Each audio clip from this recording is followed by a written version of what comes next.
लाडक्या उद्योगपतीला फायदा करून देण्यासाठी सोयाबीनचे भाव पडले असा आरोप माजी खासदार स्वाभिमानी शेतकरी संघटनेचे नेते राजू शेट्टी यांनी धाराशिव येथे केला। स्वाभिमानी शेतकरी संघटनेच्या वतीनं जिल्हाधिकारी कार्यालयावर ट्रॅक्टर मोर्चा काढण्यात आला होता। या मोर्चाला संबोधित करताना माजी खासदार राजू शेट्टी यांनी हा आरोप केला। ते म्हणाले की गौतम अदानींनी मोठ्या प्रमाणात परदेशातून पामतेल आयात केलाय। त्यांचा धंदा चांगला व्हायला पाहिजे यासाठी पामतेलावर आयात कर 5% कमी केलाय। त्याचा परिणाम सोयाबीनच्या दरावर झालाय। जेव्हा पामतेल स्वस्तामध्ये मिळतं त्यावेळेला आपोआप सोयाबीनच्या, भुईमुगाच्या, सूर्यफुलाच्या सगळ्या प्रकारच्या तेलावर त्याचा परिणाम होतो। ज्यावेळी पक्क्या मालाचा भाव कमी होतो त्यावेळी कच्च्या मालाचा भाव कमी होतो। हे साधं अर्थशास्त्र आहे।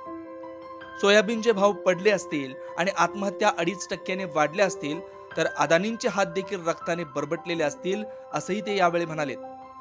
दरम्यान त्यांनी सरकारवर जोरदार टीका केली आहे। सरकार शेतकऱ्यांचं कर्जमाफ करत नाही, उद्योगपतींचं कर्जमाफ केलं जात आहे। सरकारच्या चुकीच्या धोरणामुळे शेतकरी कर्जबाजारी झालाय। त्यांचा सातबारा कोरा करा। नैसर्गिक आपत्तीला शेतकरी जबाबदार नाही।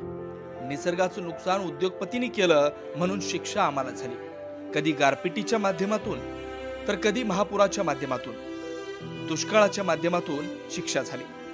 कांद्याला भाव मिळत नाही कारण निर्यातीवर बंदी घातली, त्यामुळे 30 लाख लोकांचा रोजगार बुडाला।